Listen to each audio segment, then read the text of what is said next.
বাংলাদেশের যে হালত চলছে এর পেছনেও ইহুদিদের একটা বড় চক্র লুকিয়ে আছে, যে চক্রটা হাসিনার ব্রেন কাজ করছে, যে চক্রটা ইহুদিদের চক্রটা হাসিনাকে কন্ট্রোল করছে। কিন্তু এ জানে না আমার হাত দ্বারাই আমার মুসলমান ভাইদিকে হত্যা করানো হচ্ছে। ওই জন্য ইসলামটাকে আজকে আমি আপনাদেরকে বুঝাবো যে মুসলিম ঘরে জন্ম নিলে মুসলমান হওয়া যায়। ওই জন্য আমার জলসা শুনবেন, আমি বলেছি হাসিনাকে মুসলমান বলা যাবে, তার পরিবারকে ইসলামী পরিবার বলা যাবে। আমার কাছে প্রুফ আছে, তার নিজের ছেলে খ্রিস্টানদের মেয়েকে বিয়ে করেছে এবং তারা রাস্তায় নাংটা পোশাক পরে ঘুরে বেড়ায়। তার নিজের বোনের ছেলে ইহুদিদের ছেলেকে বিয়ে করেছে, বোনের ছেলে ইহুদিদের মেয়েকে বিয়ে করেছে, খ্রিস্টানদের মেয়েকে বিয়ে করেছে। এটা হচ্ছে তার পরিবার। তাকে আপনারা মুসলমান ভাবেন? সামান্য আপনার দেশের প্রুফ দিচ্ছি। অনেক যুবক আছে, আমাকে ভালোবাসো আর না বাসো আমার কোনো যায় আসে না। আমাদের সম্পর্ক একমাত্র রাসূল এবং আল্লাহর সঙ্গে। সম্পর্ক কার সঙ্গে? আল্লাহর রাসূল এবং আল্লাহর সঙ্গে। তুমি আমার সাথে সম্পর্ক না রাখলে কোনো যায় আসে না, তুমি আমাকে ভালো না বাসলে কোনো যায় আসে না। আমাদের দেশের কিছু ফিল্মের আর্টিস্ট, কিছু প্লেয়ার, এরা দুটো ধর্মের মানুষকে ধোঁকা দিচ্ছে। হিন্দুদিকেও ধোঁকা দিচ্ছে, মুসলিমকেও ধোঁকা দিচ্ছে। একজনের নাম করছি, তার নাম শাহরুখ খান। দুবাইয়ের ব্র্যান্ড অ্যাম্বাসেডর। কয়েকদিন আগে ছেলেরা সব ফেসবুকে পোস্ট করছিল, সোনার কয়েনের নাম লেখা হয়েছে, দিয়ে কি হয়েছে? জান্নাতে ঢুকে গেছে। কথা বলা না, সোনার কয়েনের নাম উঠে গেলে জান্নাতে ঢুকে গেল তো নাকি? পাগল। সোনার কয়েনই নাম উঠবে, কিন্তু জাহান্নামে আগুনের কয়েনে নাম থাকবে। এটা লিখে রাখবে। কেন? সে উমরা করে এলো, মুসলমান দিকে দেখালে আমি কতটা ধর্মে বিশ্বাসী। উমরা করে এলো, মক্কায় গিয়ে উমরা করে এলো, মুসলমান ভিসা পেয়ে গেছে, উমরা করে চলে এলো। তারপরে আবার একটা ফিল্মের প্রমোটের জন্য এক মন্দিরে গিয়ে আবার পুজো দিল। হিন্দু ভাই দিকে বলল, দেখো আমি তোমাদের ধর্ম তো বিশ্বাস করি, কিন্তু না এদের ধর্মে বিশ্বাস করে, না সে নিজের ধর্মে বিশ্বাস করে। সকলকে ধোঁকা দিচ্ছে। আর কোরআনে আছে লা ইলাহা ইল্লাল্লাহ ওয়া লা ইলাহা ইল্লাল্লাহ, তোমরা দুটো নৌকায় পা দিও না, একটা নৌকায় পা দাও। মুসলমানের বিশ্বাস হবে এক আল্লাহর প্রতি। কটা আল্লাহর প্রতি? এক আল্লাহর প্রতি বিশ্বাস, অনেকগুলো আল্লাহর প্রতি নয়। যার আল্লাহ বাদ দিয়ে অন্যর প্রতি বিশ্বাস থাকবে। কোরআন শোনাবো আপনাদের। আল্লাহ ছাড়া অন্য মাবুদ। আল্লাহর কাছে যতগুলো পাপ আছে পৃথিবীর বুকে, সব থেকে নিকৃষ্ট পাপ হচ্ছে শিরকের পাপ। আল্লাহ ব্যতীত অপরকে রব হিসাবে মানে। আমি সেদিনই শুনছিলাম একজন হিন্দু ভাইদের পণ্ডিত, তিনি বক্তব্য দিচ্ছেন ফেসবুকে। বয়ানটা আমি ফেসবুকেই শুনলাম। তিনি বললেন, कोई भी हमसे चैलेंज ले ले, हमारा सनातन धर्म में मूर्ति को पूजना लिखा नहीं है। ये धर्म नहीं कि मूर्ति के सामने अपना सर को टेके। हम तो भगवान में विश्वास करते हैं और भगवान का कोई रूप नहीं। যেমন আমরা বিশ্বাসী আল্লাহর উপরে, অদৃশ্যের মালিকের উপরে। জোরে বলুন সুবহানাল্লাহ। আল্লাহ এক এবং অদ্বিতীয়। অনেকজন মনে মনে করবে, অনেকজন জিজ্ঞেস করে যে ভাই আল্লাহর সঙ্গে মুলাকাত হবে? আমরা হাত তুলেন, কে কে আল্লাহর সঙ্গে মুলাকাত করতে চান? হাত তুলেন সকলে, জোরে বলুন ইনশাআল্লাহ। আল্লাহর সঙ্গে মুলাকাত করবার জন্য আপনার শর্ত হচ্ছে আপনাকে মুমিন হতে হবে। কেন? জান্নাতীকে যে সবথেকে দামি উপহার আমার আল্লাহ দিবেন সেটা হচ্ছে আল্লাহর দিদার। জোরে বলুন সুবহানাল্লাহ। এটা সবথেকে দামি উপহার। আল্লাহ দিদার করানো হবে কিয়ামতের দিনে, জান্নাতীকে আল্লাহ দিদার করাবেন। এটা সবথেকে দামি উপহার হবে জান্নাতীদের জন্য। দুনিয়ার বুকে একজন নবী আল্লাহকে দেখতে চেয়েছিলেন, তিনি হচ্ছেন হযরতে মুসা নবী। আল্লাহ আমি আপনাকে দেখতে চাই। মুসা নবী তার পরিবারকে নিয়ে এক জায়গায় ফাঁকা মরুভূমিতে আহরণ করেছে, তার পরিবার আছে, একজনের বাচ্চা হয়েছে, একটা মহিলা, তার আগুনের প্রয়োজন। মুসা নবী বললে তোমরা অপেক্ষা করো, আমি দূরে যেন একটা আগুন দেখতে পাচ্ছি, আমি সেখান থেকে আগুন সংগ্রহ করে নিয়ে আসি, সেঁক দেওয়া হবে। তিনি চলতেই থাকেন, চলতে চলতে যখন সেইখানে পাহাড়ে, তুর পাহাড়ে ঢুকে গেছে, আল্লাহ তখন বললেন ইন্নাকা বিল ওয়াদিল মুকাদ্দাসি তুয়া, তুমি তোমার চপ্পলগুলো খুলে ফেলো, তুমি পবিত্র তুয়া পর্বতে আরোহণ করেছো। মুসা নবীর শরীরটা 1 মিনিটের জন্য কেঁপে গেল। তুমি এগিয়ে এসো। যখন আগুনের দিকে এগিয়ে গেলেন, তার ঝালকটা দেখে বেহুশ হয়ে পড়ে গেছেন। জোরে বলুন সুবহানাল্লাহ। আল্লাহ বলেন এ মেরে মুসা, এ আমার মুসা, তুমি আমাকে তো দেখা দূরের কথা, আমার তাজাল্লি দেখে তুমি বেহুশ হয়ে পড়ে গেছো। মুসা নবী বললেন আল্লাহ, আমার কি মনের এই আসন, আমার মনের আশা কি পূরণ হবে না? হবে। আমি আল্লাহ রাব্বুল আলামিন জান্নাতি দিকে দামি উপহার দেব, সেই উপহারটা হচ্ছে আল্লাহর দিদার। জোরে বলুন সুবহানাল্লাহ। আল্লাহর দিদার হবে। আমার মুসলমান ভাই, ওই জন্য নিজেকে চিন্তা করুন যে আমি পাকাপুক্ত মুসলমান হব। আপনি যদি মনে করেন মুসলমান ঘরে জন্ম নিয়ে আমি মুসলমান, আমি পাপ করি, যাই করি, যে কোনো পাপে লিপ্ত থাকি, অবশ্যই আমি পেরিয়ে যাব। কেন? হুজুররা আছে, দোয়া করবে, আমাদিকে জান্নাতে পাঠাবে, তাইলেই বলবো। হ্যাঁ, এখন তো ঠিকাদার হুজুর গাদা আছে। এই বাংলাদেশে একজন আছে ডাক্তার কাফিল উদ্দিন, সে কিছুদিন আগে বক্তব্য দিয়েছিল, আমি ওদিকে জিলাপি হুজুর বলি, ওদের নাম রেখেছি গুটকা খোরার জিলাপি হুজুর, এরা আমি নাম রেখেছি। কি বলছে? বাংলাদেশে বর্তমানে 10টা জান্নাতি মহিলার মধ্যে হাসিনা একজন। এই কথাটা বলার কারণে এই মৌলবি জান্নাতে যেতে পাবে নাকি এটাও সন্দেহ আছে। এই ভাষাটা বলার কারণে আপনাকে দোয়া করতে হবে, আল্লাহ ঈমানের সঙ্গে মৃত্যু দাও, আল্লাহ হাসিনা যদি মুমিন হয় তাকে জান্নাতি দাও। আচ্ছা, কোন হুজুরকে দেখেছেন? দেওবান্দি হোক, বেরেলি হোক, ফুরপুরা হোক, আজানগাছি হোক, তালতলা হোক, বেলতলা হোক, খেজুরতলা হোক, শেওড়াতলা হোক, মলই বাবা হোক, খেপা বাবা হোক, যাকে দাওয়াত দিবেন দেন, কারুর দোয়া শুনেছেন? আল্লাহ আমাকে দাওয়াত দিয়েছে, দেশি মুরগি দিয়ে ভাত দিয়েছে, আমাকে পোলাও খাইয়েছে, এর বেটা মদ খেয়ে মারা গেছে, আমাকে যখন হায়ার করেছে তোমাকে জান্নাতে দিতে হবে, এরকম দোয়া শুনেছেন? আমাকে যদি এখন এসে বলেন হুজুর আমার ছেলে 3 বোতল মদ খেয়ে মারা গেছে, একটু দোয়া করে দিবেন, আমি কি দোয়া করব? আল্লাহ তাকে মাতালকে জান্নাতে দাও?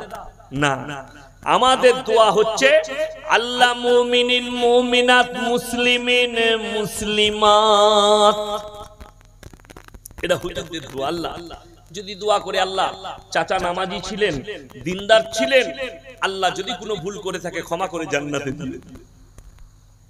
আর আপনার কাছে কিছুই নাই, আছে কি? বলে খালি মদের ভাঁটিতে শুয়ে থাকতো, গাঁজার ভাঁটিতে বসে থাকতো, কি বলবো আল্লাহকে আপনার জন্য? আপনি শিখিয়ে দেন দোয়াটা, যে জীবনটা মদের ভাঁটিতে কাটিয়েছে তার লেগে দোয়াটা কি হবে, যে জীবনটা গাঁজার ভাঁটিতে কাটিয়েছে তার লেগে দোয়াটা কি হবে, আমি আপনাদের কাছে জানতে চাই। আপনার তো এটাই জানা নাই, ওইগুলো তো অনেক দূরের কথা।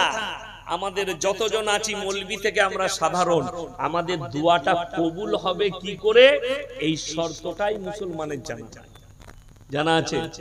জানা না, কি বুঝলেন? কারো জানা নাই। কুরবানিতে গরু জবাই করে গোশত খাওয়াটা বড় জিনিস নয়। কুরবানি তো সালমান খানও দেয়, শাহরুখ খানও দেয়। কুরবানি তো সালমান খান কুরবানি দেয়, আবার গণেশের পুজো হয় তার বাড়ি। কুরবানি দিয়ে গরুর গোশত খেয়ে সে কি মুসলমান হয়ে গেল? গরুর গোশত খেলে মুসলমান হয়? কে বলল আপনাকে? গরুর গোশত খেলে যদি মুসলমান হয়, খ্রিস্টানরা সবাই মুসলমান, ইহুদিরা সবাই মুসলমান। পৃথিবীতে সনাতন ধর্মের মানুষ ছাড়া সব ধর্মের মানুষ গরুর মাংস খায়। এই জিজ্ঞেস করো, আমাদের যোগীজি বলছেন বয়ানে, স্টেজে, গো হামারা মাতা হ্যায়, तो गो माता है तो सबसे बड़ा बीफ कंपनी तो आपका ही राज में है।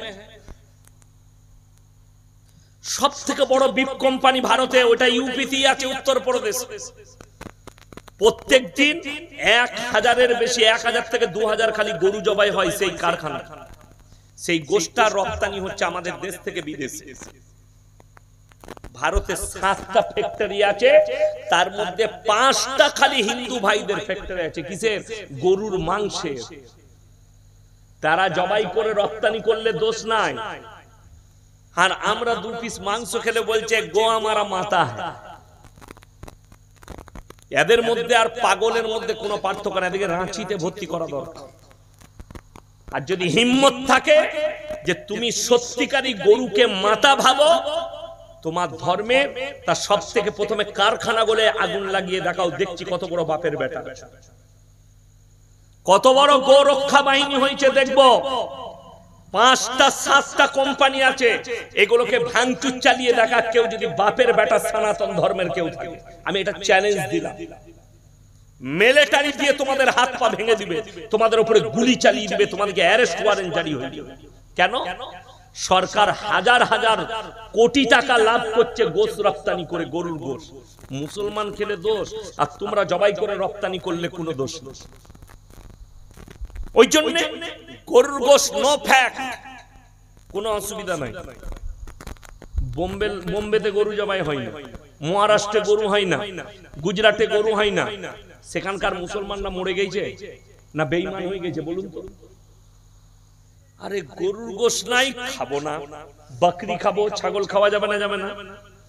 আপনি পাঁঠা খান, পাঁঠাও খাওয়া যাবে। অনেকজন আমাদের দেশের মুসলমানরা মনে করে মুসলমানদের পাঁঠা খাওয়া যায় না। কে বললো? আমি নিজে গুজরাটে পাঁঠার মাংস দিয়ে প্রত্যেক দিন রুটি খেয়েছি। যখন পড়েছি গুজরাটে, পাঁঠার মাংস খাসি খালি বাঙালিরা খায়, বাকি দিল্লি, মুম্বাই, গুজরাট, রাজস্থান সব পাঁঠা পাঁঠা। তো এইটা কোনো ফ্যাক্ট নয়। মুসলমানের জন্য শর্তটা শুনে নেন, এরপরে কোরআন খুলুন, সূরা বাকারা। লাইসাল বিররু আন তুওয়াল্লু বুজুহাকুম কিবালাল মাশরিকি ওয়াল মাগরিবি ওয়ালাকিন্নাল বিররা মান আমানা বিল্লাহ। হে আমার বিশ্ব নবী, পৃথিবীর মানুষকে বল, পূব কিংবা পশ্চিম দিকে মাথা ঠুকার নাম ঈমান নয়। প্রকৃত ঈমান হচ্ছে 1 নম্বর আল্লাহর উপরে বিশ্বাস। সবাই আনবো, জোরে বলুন ইনশাআল্লাহ। 2 নম্বর ওয়াল ইয়াউমিল আখির, আমার পরকালের প্রতি, মরণের পরে আল্লাহ আর একটা জিন্দেগি রেখেছে, ওটার উপরে বিশ্বাস। ওয়াল ইয়াউমিল আখির ওয়াল মালাইকাতি, আমার ফেরেশতাদের উপরে, ওয়াল কিতাবি, আমার আসমানি যতগুলো কিতাব আছে তার প্রতি, ওয়ান নবিয়্যিন, আর যতগুলো নবী পয়গম্বর পাঠিয়েছি এদের প্রতি বিশ্বাস আনার নাম হচ্ছে ঈমান। এখন চিন্তা ধারালেন সমাজকে কিভাবে বাঁচাবে। যদি বলেন কেন হুজুর, মুসলমান তো মুসলমান আছে, দোয়া কবুল হওয়ার জন্য নবীজি সাল্লাল্লাহু আলাইহি সাল্লাম হাদিসে শর্ত রাখা হয়েছে, কোরআনে শর্ত রাখা হয়েছে হালাল খাবার। হালাল খাবার মানে কি? জবাই করা মাংস না, আপনি যেটা রোজগার করছেন সেটা হালাল। মুসলমানরা কি বুঝেছে? আপনি মনে করলেন হালাল মানে জবাই। সকালবেলায় উঠে চলে গেছেন আমরা কুচি বাজারে, গিয়ে বলছেন ভাই জবাই করা 1 কিলো পোল্ট্রি মুরগির মাংস দে, 1 কিলো খাসির মাংস দে, কিন্তু টাকাটা আবার সুদের টাকা, সেই একই মাল দাঁড়িয়ে গেল। টাকা আবার লটারির টাকা, সেই একই মাল দাঁড়িয়ে গেল। কথাটা বুঝতে পেরেছেন না? পারেন? আমাদের সমাজের লোক এটা জানে না যে সুদের টাকা হারাম। কেন? কেমন হারাম? কোরআন বলছে ওয়াহাল্লাল্লাহুল বাইয়া ওয়া হাররামার রিবা। হে আমার নবী বলো, তোমাদের জন্য ব্যবসাকে হালাল করেছি, সুদকে হারাম করেছি। আমার নবী বিশ্ব নবী বললেন, হে আমার সাহাবীরা শোনো, কেউ যদি 1 টাকা সুদ খায় নিজের মায়ের সঙ্গে 36 বার জিনা করার সমান পাপ হবে। নাউজুবিল্লাহ বলে, 36 বার জিনা করার সমান পাপ হবে। একটা ছোট্ট ঘটনা শোনাই, বুঝতে পারবেন সুদ কতটা ডেঞ্জার। ইমাম আবু হানিফা রাহিমাহুল্লাহ, যুগের ইমাম, তিনি একবার রাস্তা দিয়ে পেরিয়ে যাচ্ছেন, প্রচন্ড তাপ, রৌদ্র হয়েছে। তো একজন বলছে, হে ইমাম, এত রৌদ্রতে যাচ্ছেন, আপনার কষ্ট হচ্ছে, আপনি এখানে ছেঁতে একটু দাঁড়ান। তিনি কি উত্তর দিলেন জানেন? যে লোকটার বাড়িতে ছেঁটা আছে, যে লোকটার বারান্দার ছায়াটা আছে, সেই লোকটা ইমাম আবু হানিফা রাহিমাহুল্লাহর কাছে কিছু টাকা ধার নিয়েছিল, পয়সা। তিনি বললেন, আমি এখানে দাঁড়াবো না, আগে গিয়ে কোনো জায়গায় দাঁড়াবো। তিনি চলে গেলেন। তারপরের দিন তিনার দরবারে গিয়ে বললেন, হে যুগের ইমাম, আপনি বললেন এখানে দাঁড়াবো না, আবার দেখলাম আগে গিয়ে এক জায়গায় দাঁড়ালেন, কারণ কি? বললে, তুমি যে জায়গায় দাঁড়াতে বলছিলে ওই ব্যক্তি আমার কাছে টাকা ধার নিয়েছে, আমি যদি ওখানে দাঁড়াতাম আর আমার দিল যদি বলে দিত যে এ টাকা ধার নিয়েছে, আমাকে কিছু বলতে পারবে না, এটাও এক ধরনের সুদ হয়ে যেত। জোরে বলুন সুবহানাল্লাহ। কতটা আখলাক, কতটা বাঁচা, সুদের উপরে কতটা ভয় করেছে। আর আপনি বলছেন আমি ইমাম আবু হানিফাকে মানি, অথচ তার চরিত্র, তার আখলাক মানেন না, তার চলার পথটা মানেন না। এইটাই হচ্ছে পার্থক্য। আপনি হারামটাকে হারাম ভাবছেন। লটারির টিকিট যদি হালাল হতো, ওই ব্যবসাটা সর্বপ্রথম আমরা মৌলবীরা করতাম, ঠিক কিনা? লটারির টিকিট হালাল হলে সকাল বিকাল সব থেকে কম বেতন আমাদের সমাজে কার? কথা বলে না, কার? ইমাম সাহেবের। আপনাদের ইমামের বেতন কত? ইমামের কত? 10,000। তোমরাই 10 দিচ্ছ না খালাকটা নিয়ে? খালাকটা বাদে 10,000? হ্যাঁ গো,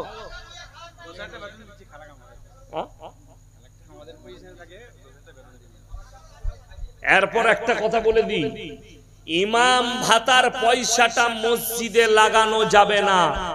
যদি কোনো মুফতি বলে দেয় মসজিদে লাগানো যাবে, আমি মৌলবি শওকতের বেটার জীবনে আর বক্তব্য দেব?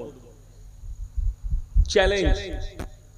খালি ফতোয়া নিয়ে আসুন কেশপুর পাশকুড়া মোল্লা আজিজুল হক কাশ্মীর কাছ থেকে, যে মৌলবি শওকত সাহেবের ছেলে ইয়াসিন বলে গেছে, ইয়াসিন ভাই, যে ভাতার পয়সাটা মসজিদে লাগানো যাবে না। ভাতা সরকার মসজিদকে দেয়নি, ইমামকে দেয়। কথাটা বুঝতে পেরেছেন না? পারেন? ভাতা কাকে দেয়? ইমামকে দেয়। কায়দা যত চালাবার এখানে চালান। কোরআনে আছে, ফাইন কানা লাকুম কাইদুন ফাকিদুন। যত কায়দা চালাবে দুনিয়াতে চালাও, আমার কাছে এসে ফেরে পড়বে, কায়দা চলবে। যদি মনে করেন আল্লাহকে বুঝাবো যে মসজিদ চালাতে কষ্ট হতো, আল্লাহ গো আমি দুটো কথা বলতে চাই। যারা পাপ করবে আর পাপ করার পরে লুকানোর চেষ্টা করবে, কোরআনে আছে আল্লাহ এক শ্রেণীর পাপীদের জবানগুলো সিলাই করবেন। সূরা ইয়াসিন, আল-ইয়াওমা নাখতিমু আলা আফওয়াহিহিম ওয়া তুকাল্লিমুনা আইদিহিম ওয়া তাশহাদু আরজুলুহুম বিমা কানু ইয়াকসিবুন। হে আমার বিশ্বনবী, পৃথিবীর মানুষকে বলো, কিয়ামতের দিনে আমি এক শ্রেণীর পাপীদের জবানগুলো সিলাই করে দেব। তাদের হাত কথা বলবে, কান কথা বলবে, চোখ কথা বলবে, অঙ্গ পতঙ্গকে কথা বলার যোগ্যতা দান করা হবে। আপনার আর কোনো উপায় থাকবে না, এরা সব আপনার প্রকাশ করবে। আপনি কি করে পেরুতে পারবেন? আপনি নিজে চিন্তাধারা নেন, কি করে পেরুবো? যত কায়দা দুনিয়াতে চালাবেন চালান। আরে মুসলমান বুঝে না। তারকেশ্বরের কাছে একটা গ্রাম, মুসলিমদের কি করেছে জানেন? জানাজার ময়দানে, তারকেশ্বর টাউনে, আমি জায়গার নামটা ভুলে গেলাম, কবরস্থানের গাছ বিক্রি করেছে। কতই? 1800 টাকায়। ক টাকায় বললাম? 1800। সেই টাকাটাকে হারাম করা সুদের উপরে গ্রামে ছড়িয়েছে, দিয়ে 5 বছর না 7 বছর পরে সেটা 2 লাখ টাকা হয়েছে। দিয়ে বলছে কবরস্থানটা ঘেরবো, কবরস্থানের উন্নয়ন করবো। তোরা মরে গেলে, ওই কবরে গেলে তোদের পোকা হবে। হারাম কর জানেই না। সুদের টাকা পায়খানা বাথরুম করা হয়। কি করা হয় বললাম? পায়খানা বাথরুম। আমার মাদ্রাসায় পায়খানা বাথরুম করছি, 2-4টা দাদাকে বললাম, ভাই সুদের টাকা থাকলে দিবেন, পায়খানা বাথরুমে লাগে। দানের টাকা, সুদের টাকা, ব্যাংকের সুদ, সরকার যেটা দেয় খাওয়া যাবে না, ওই টাকাটা দিবেন, পায়খানা করে লাগিয়ে দেবেন, নোংরা যায়। আর সেই টাকা বলছে কবরস্থানে লাগাবে। এই দশাটা কেন জানে? রাগ করেন না, গোটা এই পশ্চিম মেদিনীপুরে যদি যাচাই করা হয় যে যতগুলো মসজিদ আছে, সেই মসজিদের গ্রাম 16 আনার লোক কেশপুর মাদ্রাসার যিনি বর্তমানে নাজিম সাহেব আছে, উনি আমার আব্বার ছাত্র, আমাকে ছোটবেলায় কোলে করে মানুষ করেছে, মৌলানা সামিউল্লাহ সাহেব। আমরা সামিউল্লাহ ভাই বলতাম, এখন আমার উস্তাদের মতো। তো এই কেশপুর মাদ্রাসার নাজিম সাহেব, উনি যদি বলতে পারেন যে গোটা কেশপুর থানার একটা গ্রাম কমিটি এসছে যে হুজুর লিখে দেন একটা কাগজে হাদিস কুরআন দেখে শর্তগুলো যে কোন কোন লোক মসজিদের সেক্রেটারি কমিটিতে থাকতে পাবে, যদি একটা প্রমাণ দেয়, আমি আর কেশপুর থানায় কাল থেকে জলসা করতে আসবো না। একটা মসজিদ কমিটি যাই না কেন? গেলি যদি কেশপুর থানায় 500টা মসজিদ থাকে, 490টা মসজিদের সেক্রেটারি কেসিআর কমিটির নামটা ঢেড়া কাটা পড়ে যাবে। ঠিক বললাম না ভুল বললাম? কষ্টটা কোথায়? গায়ে লাগবে, কিন্তু আমাদের কষ্টটা আপনাকে বুঝতে হবে। যে মসজিদের মতওয়াল্লি হবে, সেক্রেটারি হবে, সর্বপ্রথম শর্ত হচ্ছে ইমামের অবর্তমানে নামাজ পড়ানোর যোগ্যতা থাকতে হবে। কথাটা বুঝতে পেরেছেন না? পারেন? হ্যাঁ, আমাদের বর্ধমান জেলায়, জায়গার নাম করব না, মসজিদ আছে এরকম, মসজিদের পাশে বিরাট বড় পুকুর, পুকুরে 40টা তাল গাছ চারিদিকে, তাল গাছ। আর গ্রীষ্মের দিনে দেখবেন যারা আমাদের আদিবাসী ভাই আছে, তারা কিন্তু হাঁড়ি টাঙে রস, সেগুলোকে তাড়ি বলা হয়। আপনারা কি বলেন? তাড়ি। সেটা খেলে নেশা হয়, মদের মতো। ওটা মদই এক জাতি, হারাম, ইসলামী শরীয়তে হারাম। কন্ট্যাক্ট দিচ্ছে কে? মসজিদের সেক্রেটারি কন্ট্যাক্ট দিচ্ছে, এক একটা গাছে 3000 করে দিবি, 3 4 12, 1,20,000। তুই এখন তাড়ি টাঙা। তাড়ি টাঙিয়েছে আর বলেছে এক হাঁড়ি করে আমাকেও দিবি, ও হারাম খরু খায়। এ হচ্ছে মসজিদের সেক্রেটারি। এটা মিথ্যা বলি নাই, বানিয়ে বলি নাই, সত্য ঘটনা বলছি। কেন? সে পাওয়ারফুল, গায়ের জোর আছে, লাঠির বল আছে, বলছে আমি মতওয়াল্লি থাকি। থাক, কতদিন থাকবি? মরে যাওয়ার পরে বুঝতে পারবে। বড় কষ্ট লাগে, দুঃখ লাগে। সেই পয়সা ইমামকে বেতন দিচ্ছে, এই জানেও না এটা হারাম, এ জানেও না। এরপর আপনাকে বলে দিই, আপনাদের ইমামকে 10,000 বেতন দেন, আর একটা লোক যদি টোটো চালায় প্রত্যেক দিন, এখন 500 টাকা ইনকাম আছে না নাই? কথা বলেন। তাহলে 3-5-এ 15,000 টাকা ইনকাম। তারপরেও নিজের বউকে রাস্তায় বার করেছে বন্ধন লোন আর গ্রুপ লোন করে। আপনি দেখিয়ে দেন, আপনার গ্রামের যে ইমাম আছে, ও আমার থেকে অনেক জুনিয়র। তখন ও ছোট ছিল, আমি যখন কেশপুর মাদ্রাসায় ছিলাম। আপনারা অবাক হবেন শুনলে। আপনাদের ইমাম সাহেবের স্ত্রীর জন্য শুনেছেন বন্ধন লোন গ্রুপ লোন করে রাস্তায় বেরিয়ে? কথা বলে না? শুনেছেন? শুনবেন। আমাদের বৌদিকে রাস্তায় বেরুতে হয় না। আমার আব্বার মাদ্রাসায় আমার 11,000 টাকা বেতন, আমি শিক্ষক আমার আব্বার মাদ্রাসা। আমাদের বিবিদিকে, ইমামের বিবিদিকে রাস্তায় বেরুতে হলো না। তুমি 30,000 রোজগার করো, তোমার বউকে রাস্তায় পার করতে হলো বন্ধ লোন আর গ্রুপ লোন নিয়ে। তুমি চিন্তা ভাবনা করবে। মায়ের দিকে বলে যাচ্ছি, তোমরা চিন্তাধারা দিবে। পুরুষরা এখন আবার পুরুষদের এক শ্রেণী বেরিয়েছে, বলছে কে বললে মহিলারা ইনকাম করতে পাবে না? শুনেলেন মেয়েদের ইনকাম করার শরীয়তে হারাম। আমি মৌলভী শওকতের বেটা বললাম। চ্যালেঞ্জ কোন মৌলভী করলে আমার সঙ্গে অ্যাকসেপ্ট করুন, কোন মুফতি করলে অ্যাকসেপ্ট করুন। আলহামদুলিল্লাহ, মেয়েদের ইসলামী শরীয়তে ইনকাম করার কোনো রাস্তাই নাই, চাকরি করার কোনো রাস্তাই নাই। মহিলারা সংসার করবে, স্বামীর কর্তব্য, তার সমস্ত দায়িত্ব পালন করবে। যদি তার ডাল আলু জুটে, তার ডাল আলু খাবে, যেন রুজিটা হালাল হয়, খাবারটা হালাল হয়। অবাক লাগবে শুনে আপনাকে তথ্যটা আমি দিয়ে যাচ্ছি। একজন ফিল্মের আর্টিস্ট, তার নাম হচ্ছে জাভেদ জাফরি। তাকে কিছু ছেলে প্রশ্ন করছে, স্যার, একটা ছেলে দাঁড়িয়ে প্রশ্ন করলো যে স্যার আপনি একটু বলুন তো